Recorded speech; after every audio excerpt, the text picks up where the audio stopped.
Champions trophy தொடரின் இறுதிப் போட்டியில் இந்திய அணி அபார வெற்றி.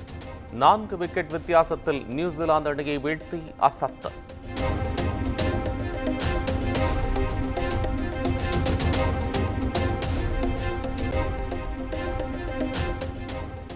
இருபத்தி 5 ஆண்டுகளுக்கு பின் நியூசிலாந்தை பழிதீர்த்தது இந்திய அணி.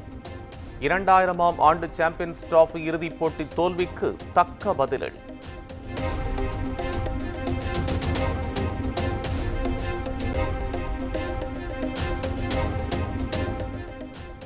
சாம்பியன்ஸ் டிராபி தொடரில் அதிரடியாக விளையாடி அரை சதம் விளாசிய ரோஹித் சர்மா, ஸ்ரேயஸ் ஐயர், KL ராகுல், சுப்மன் கில் ஆகியோரும் சிறப்பாக விளையாடி அணியை வெற்றி பாதைக்கு அழைத்துச் சென்றனர்.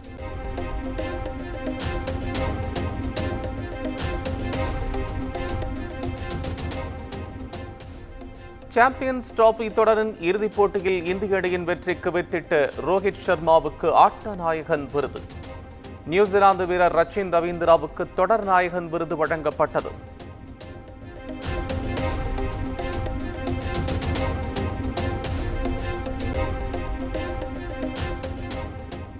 மூன்றாவது முறையாக சாம்பியன்ஸ் டிராபியை கைப்பற்றிய இந்திய அணிக்கு குடியரசுத் தலைவர் திரௌபதி முர்மு வாழ்த்து. நாட்டுக்கு பெருமையை தேடித்தந்த இந்திய வீரர்களுக்கு வாழ்த்து தெரிவிப்பதாக பிரதமர் மோடி எக்ஸ் தளத்தில் பதிவு.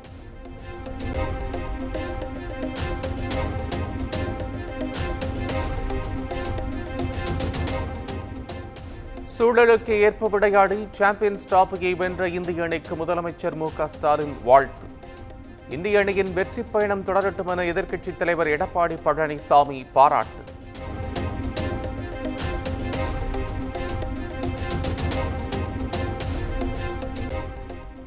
சாம்பியன்ஸ் கோப்பையை இந்திய அணி வென்றதை தொடர்ந்து நாடு முழுவதும் ரசிகர்கள் உற்சாக கொண்டாட்டம். வீதிகளில் இறங்கி பட்டாசு வெடித்தும் இனிப்புகள் வழங்கியும் ஆரவாரம்.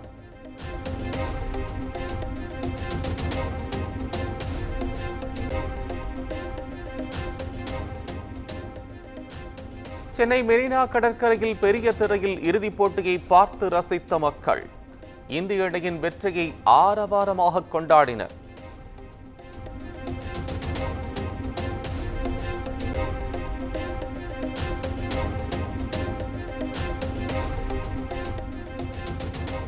ஒருநாள் போட்டிகளிலிருந்து ஓய்வு பெறும் எண்ணம் இப்போதைக்கு இல்லை. வதந்திகளை பரப்ப வேண்டாம் என்றும் இந்திய அணியின் கேப்டன் ரோஹித் சர்மா வேண்டுகோள்.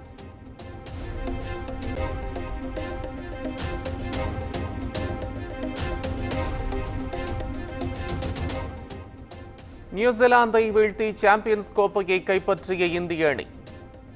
மைதானத்தில் விராட் கோலியை அனுஷ்கா சர்மா கட்டியணைத்து பாராட்டிய வீடியோ காட்சிகள் வைரல்.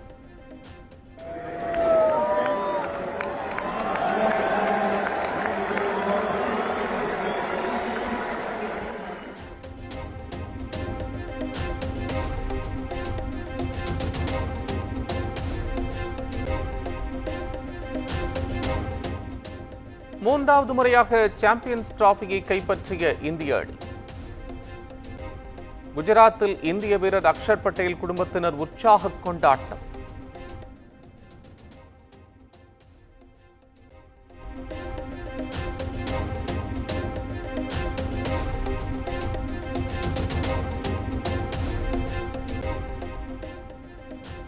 சுப்மன் கில் அடித்த பந்தை அந்தரத்தில் பறந்து பிடித்த நியூசிலாந்து வீரர் கிளென் பிலிப்ஸ்.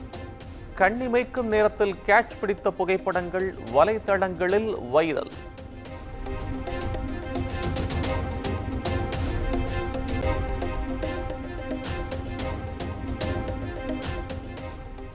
சர்வதேச ஒருநாள் போட்டிகளில் 15வது முறையாக டாஸை இழந்த இந்திய அணி.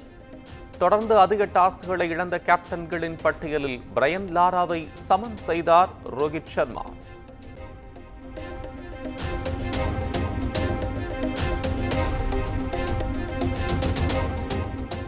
நாடாளுமன்றத்தில் பட்ஜெட் தொடரின் 2வது அமர்வு இன்று தொடக்கம்.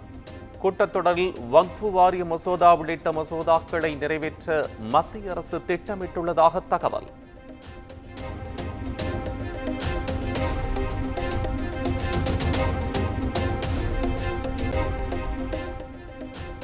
நாடாளுமன்றத்தில் இன்று மணிப்பூர் வன்முறை ஒரே நாடு ஒரே தேர்தல் திட்டத்திற்கு எதிர்ப்பு தெரிவிக்க காங்கிரஸ் கட்சி திட்டம்.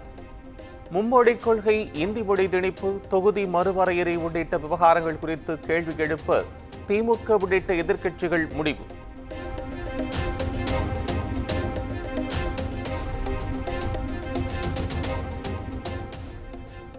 இரண்டு நாள் பயணமாக செங்கல்பட்டு மாவட்டத்திற்கு செல்கிறார் முதலமைச்சர் மு.க.ஸ்டாலின்.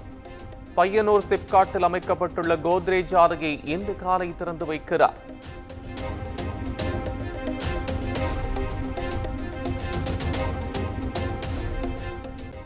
புதுச்சேரி சட்டப்பேரவை துணைநிலை ஆளுநர் உரையுடன் இன்று தொடங்குகிறது.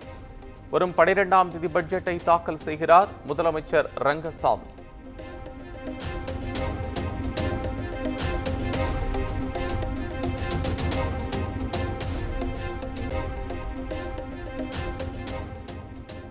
லண்டனில் சிம்போனி இசை நிகழ்ச்சியை ரசிகர்களை லயிக்க வைத்த இசைஞானி இளையராஜா. இன்று நாடு திரும்பும் இளையராஜாவுக்கு தமிழ்நாடு அரசு சார்பில் வரவேற்பு அளிக்க முடிவு.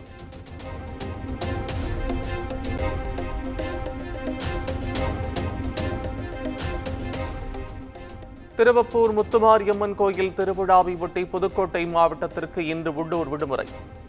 வேதாரண்யேஸ்வரர் கோயிலில் மாசிமக தேரோட்டத்தை ஒட்டி நாகை மாவட்டத்திற்கும் உள்ளூர் விடுமுறை அறிவிப்பு.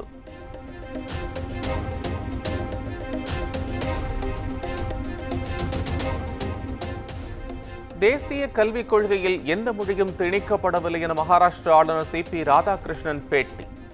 தமிழகத்தை பொறுத்தவரை அனைத்துமே அரசியலாக்கப்படுவதாகவும் குற்றச்சாட்டு.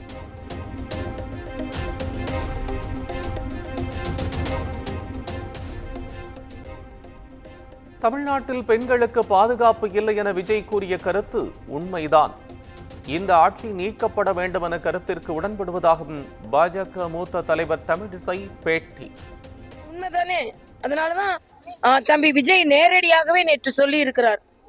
மகளிர் தின வாழ்த்து என்ன என்றால், மகளிர் பாதுகாப்புக்கு எதிரான இந்த ஆட்சி நீக்கப்பட வேண்டும் என்று சொல்லி இருக்கிறார்.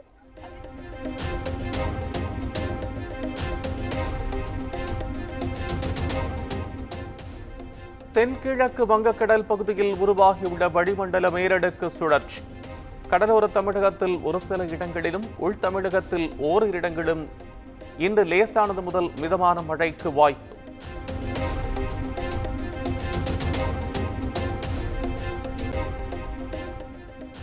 தமிழகம் முழுவதும் உள்ள பத்திரப்பதிவு அலுவலகங்களில் இன்று கூடுதல் டோக்கன்கள் விநியோகம் செய்யப்படும். மாசி மாத சுபமுகூர்த்த தினத்தை ஒட்டி ஆவணப்பதிவுகள் அதிகம் நடைபெறும் என்பதால் பதிவுத்துறை அறிவிப்பு.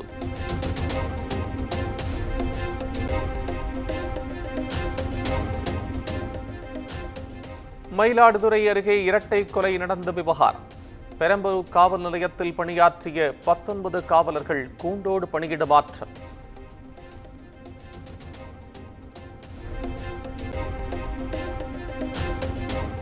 தாம்பரம் அடுத்த திருநீர்மலை அருகே குப்பை தீப்பற்றி எரிந்ததால் பரபரப்பு.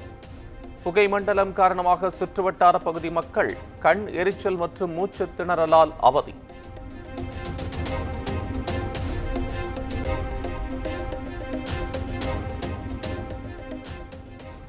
சென்னை திருவொற்றியூரில் முதன்முறையாக நடைபெற்ற படகு போட்டி.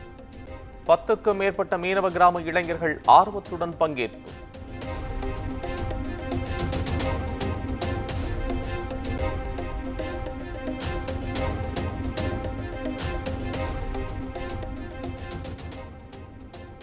நாகை மாவட்டம் வேளாங்கண்ணிக்கு காதலியுடன் வந்த பெங்களூரைச் சேர்ந்த இளைஞர் அடித்து கொலை. உடன் வந்த நண்பர்களை கொலை செய்துவிட்டு தப்பிச் சென்ற நிலையில் போலீசார் வலைவீச்சு.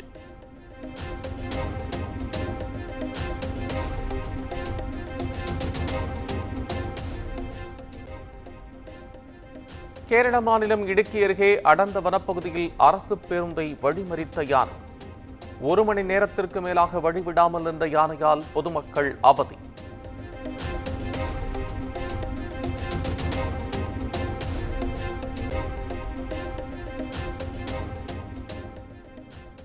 திருச்சி புத்தூர் அருகே பார்வைத்திறன் மாற்றுத்திறனாளிகளுக்கான பள்ளியில் பயின்று வந்த மாணவி தூக்கிட்டு தற்கொலை. படிப்பில் கவனம் செலுத்த முடியாத மன உளைச்சலில் மாணவி விபரீத முடிவு.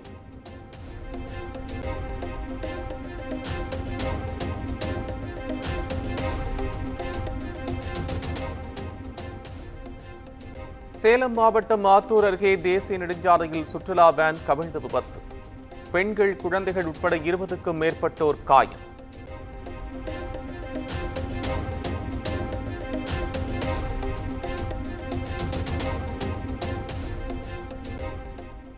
கன்னியாகுமரி மாவட்டம் பத்துக்காணி அருகே குடும்பத் தகராறில் மனைவியை கம்பியால் தாக்கிய கணவர். மனைவி உயிரிழந்ததாக நினைத்து போலீஸ் விசாரணைக்கு பயந்து கணவர் தூக்கிட்டு தற்கொலை.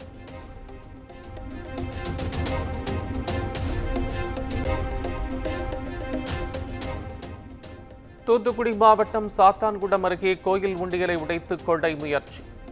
பணத்தை எடுக்க முடியாமல் உண்டியலை விட்டுச் சென்ற சிசிடிவி காட்சி வெளியாகி பரபரப்பு.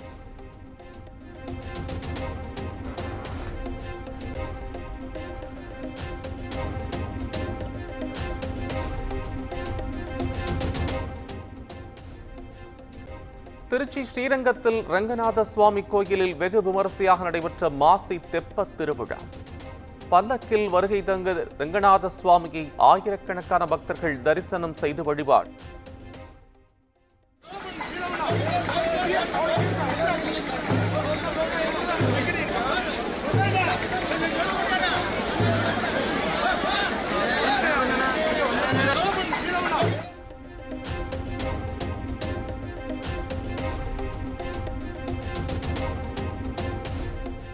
கரூர் அடுத்த வீரசோடிபாளையத்தில் சோழியம்மன் கோயில் கும்பாபிஷேக விழா. 400க்கும் மேற்பட்ட ட்ரோன்கள் மூலம் நடத்தப்பட்ட கண்கவர் காட்சியை கண்டு ரசித்த பக்தர்கள்.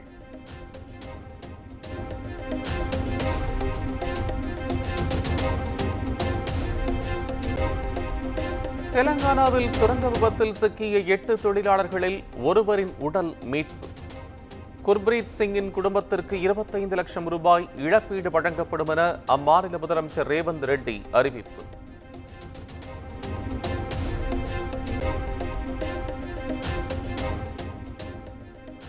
மணிப்பூரில் மீண்டும் வன்முறை வெடித்துள்ள நிலையில் குக்கி சமூகத்தினர் நடத்தும் போராட்டங்களால் நீடிக்கும் பதற்றம்.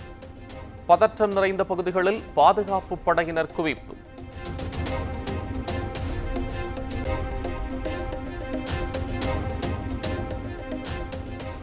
அமெரிக்கா கைவிட்ட நிலையில் யுக்ரைன் மீது ரஷ்யா ஏவுகணை தாக்குதல். டோனட்ஸ்க் பிராந்தியத்தில் நடத்தப்பட்ட தாக்குதலில் 23 பேர் உயிரிழந்ததாக தகவல்.